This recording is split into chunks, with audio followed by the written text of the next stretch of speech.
भाजपा हटाओ देश बचाओ, भाजपा हटाओ _ देश बचाओ। इसी चुनाव में न केवल ईवीएम हटेगी बल्कि बैलेट पेपर से 2024 का चुनाव होगा। अब जनता को आप आगे आना होगा। एक भी ऐसा मुद्दा नहीं है जो भी यहां बताया गया जो जायज नहीं हो और जिसके लिए आंदोलन की जरूरत नहीं है। ये सीधे सीधे लोगों से जुड़े हुए मुद्दे हैं, चाहे वो जातिगत जनगणना का हो और चाहे वो छत्तीसगढ़ में जो जंगल काटे जा रहे हैं वो मुद्दा हो, चाहे वो जो बेरोजगार हैं उनका मुद्दा हो, चाहे वो किसानों का मुद्दा हो, और ईवीएम का मुद्दा तो है ही। और इस समय अब CA/NRC का भी मुद्दा शुरू हो गया। चुप करो यार। मैं धन्यवाद देता हूं जामिया के जो साथी हैं जिन्होंने प्रोटेस्ट किया। मैं देख रहा था, आज शायद प्रोटेस्ट था उनका, मैंने देखा एक मीडिया पे, सोशल मीडिया पे, वो लोग वहां उसके खिलाफ में जो है CA/NRC के खिलाफ में आंदोलन मतलब आवाज उठा रहे हैं, शुरू कर दिया उन्होंने। और बाहर पूरी तरह से यूनिवर्सिटी को घेर के छावनी में तब्दील किया गया है, फोर्स लगा दी गई है, सब कुछ है। चलिए बधाई उनको जो CA/NRC का आंदोलन कर रहे हैं। हम तो बहुत पहले से कह रहे हैं कि हमारे साथ में ईवीएम का आंदोलन करो, अगर करते तो शायद इसकी नौबत नहीं आती, पर उन्होंने किया, धन्यवाद उनको। और मैं कहना चाहूंगा, मुझे कहने में शक नहीं कि अभी आंदोलन CA/NRC का और भी ज्यादा बढ़ेगा। तो एक बार मोदी को भी धन्यवाद देना चाहिए कि भाई इलेक्शन से ठीक पहले जो आग लगाई है अब उसमें थोड़ा सा और वो भड़केगी आग, धन्यवाद उनको भी। जो ईवीएम का मसला हम लेकर चल रहे हैं, मैं आप सभी साथियों को दिल से धन्यवाद देना चाहूंगा कि आपकी बदौलत ये ईवीएम का मुद्दा न केवल गांव-गांव, शहर-शहर, गली मोहल्ले, घर-घर ये मुद्दा पहुंच चुका है। हम लोगों को सब लोग देख रहे हैं और हमारे अलावा भी जो जगह जगह देश में अलग अलग जगह साथी लगातार आंदोलन कर रहे हैं। इस विषय में मैं आपको बताऊं, महाराष्ट्र बहुत जबरदस्त तरीके से आंदोलन कर रहे हैं। हम लोग होके आए वहां पर, नागपुर में बहुत जबरदस्त मीटिंग आई। इसके अलावा गोवा, आप अंदाजा लगाइए कि गोवा में कुल जो वोट हैं 11 लाख वोट हैं टोटल, 2 पार्लियामेंट्री कॉन्स्टिट्यूंसी हैं। और अभी हम जो पीछे गए हैं 4 तारीख को, 1 लाख लोगों ने चीफ इलेक्टोरल ऑफिसर को जो ज्ञापन दिया, 1 लाख लोगों ने सिग्नेचर करके उसके साथ में दिए। इतनी जबरदस्त मीटिंग है, हाईली एजुकेटेड लोग हैं वहां के। 10.25% लोगों ने ईवीएम को हटाने के लिए ज्ञापन के साथ में सिग्नेचर अपने करके दिए। ये आंदोलन इस तरह से फैल रहा है। लेकिन इसके साथ साथ, इससे पहले मैं आंध्र प्रदेश में गया, कडप्पा में बहुत जबरदस्त मीटिंग वहां पर हुई है। कडप्पा में हम लोग लगातार, साउथ में बहुत जबरदस्त तरीके से ये चीजें चल रही हैं, कोशिश हम लोग कर रहे हैं कि मीटिंग हो। लेकिन अब क्योंकि ये रमजान का पावन महीना भी शुरू हो गया है, मैं आपके माध्यम से ये बधाई भी देना चाहूँगा सभी मुस्लिम समाज के मेरे साथियों को, भाइयों को। रमजान के जो ये पावन महीना है उसकी बहुत बहुत उनको मुबारकबाद। एक बात जो सिंपल हम कहना चाह रहे हैं,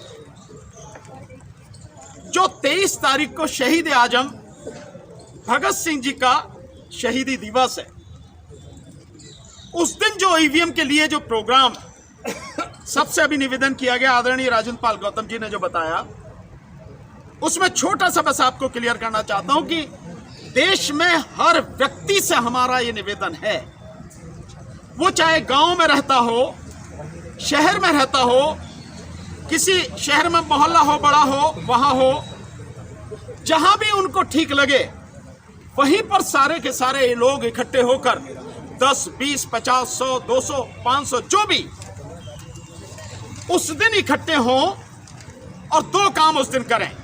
एक, उस दिन पूरे दिन व्रत रखें, उपवास रखें और शहीद आजम भगत सिंह जी की फोटो लेकर ईवीएम को खत्म करने के लिए प्रण लें। साथियों, मीटिंग करें, बाकायदा सब लोग इकट्ठे होकर मीटिंग करें और वो जो प्रण लें और जो हम मीटिंग करें उस मीटिंग की वीडियो बनाएं। जो भी अच्छे बोलने वाले साथी हो बोले, 2, 3, 4 जो उनकी सबकी वीडियो बनाएं, छोटी छोटी वीडियो बनाएं और इन वीडियोस को सोशल मीडिया पर डालें। जिस तरह से हम लोग ये प्रेस कॉन्फ्रेंस करके डालते हैं, जो भी कहीं मीटिंग होती है, आंदोलन होता है, हम उसकी वीडियो बना के डालते हैं, ऐसे ही आप भी डालें। इसका नतीजा क्या होगा? इसका नतीजा यह होगा कि हमारे साथ साथ पूरी दुनिया को, देश के लोगों को, सरकार में बैठे हुए गूंगे बहरे लोगों को, देश की अदालत को, सामाजिक संगठनों के जो जुड़े हुए लोग हैं, जो आपके सिविल सोसाइटी के जो लोग हैं, उन सबको पता लगेगी कि आंदोलन कितना नीचे तक पहुंच चुका है। और अगर ईवीएम को नहीं हटाया, जबरदस्ती ईवीएम से चुनाव कराने की कोशिश की सरकार ने और इलेक्शन कमीशन ने, तो इसके परिणाम कुछ और ही होंगे। ये मैसेज वहां तक पहुंचना चाहिए, तो इसलिए वीडियो बनाए। मैं शहीद भगत सिंह जी की जो बात हम लोगों ने डिसाइड की है, देखिए शहीद भगत सिंह जी के विषय में 2 कोटेशन में उनकी कही हुई बात जो मैं आपके सामने रखता हूं, उसको समझना बहुत जरूरी है। 23 साल की उम्र में एक व्यक्ति कितनी व्यापक और कितनी सामाजिक और मानवीय सोच लेकर जीवन जीने वाला हो सकता है, 2 उनके कोटेशन इससे अंदाजा लगाएं।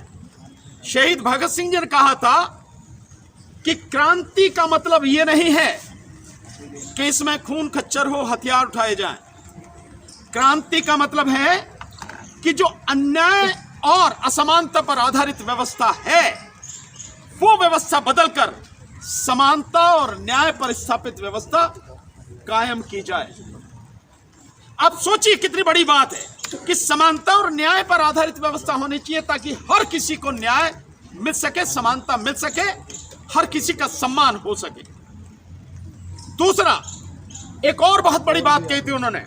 जब उनसे पूछा तो उन्होंने कहा कि भारत में संघर्ष तब तक चलेगा, इस बात को समझिए आप।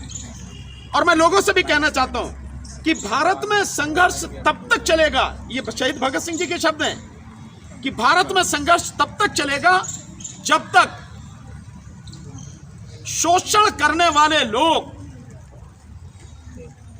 जो कमजोर और गरीब लोग हैं, उनका शोषण करना बंद नहीं कर देंगे।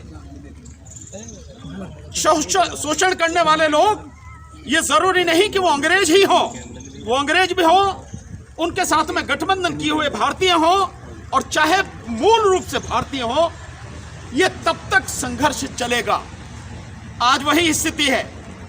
आज अंग्रेज तो नहीं है, लेकिन अंग्रेजों के बाद जिन लोगों ने ये सत्ता हाथ में ली है और आज जिनके पास सत्ता है, इन्होंने तानाशाही की तमाम जो सीमाएं हैं वो सब खत्म कर दी हैं और लगातार अन्याय और अत्याचार करते चले जा रहे हैं। यहां तक कि न्यायपालिका को भी अपनी बदमाशियों से बख्श नहीं रहे। एक बहुत छोटी सी बात, बाकी उसके विषय में हमारे मलिक साहब बताएंगे, पर मैं एक चीज आपको बता रहा हूं। एक बड़ी मजेदार बात हुई है। जब ये इलेक्टोरल बॉन्ड का जो फैसला 11 तारीख को जो हुआ है, और कहा उन्होंने कि 12 तारीख की शाम को आपको हर सूरत में देना होगा, एसबीआई को जो कहा, और एसबीआई ने दे भी दिया।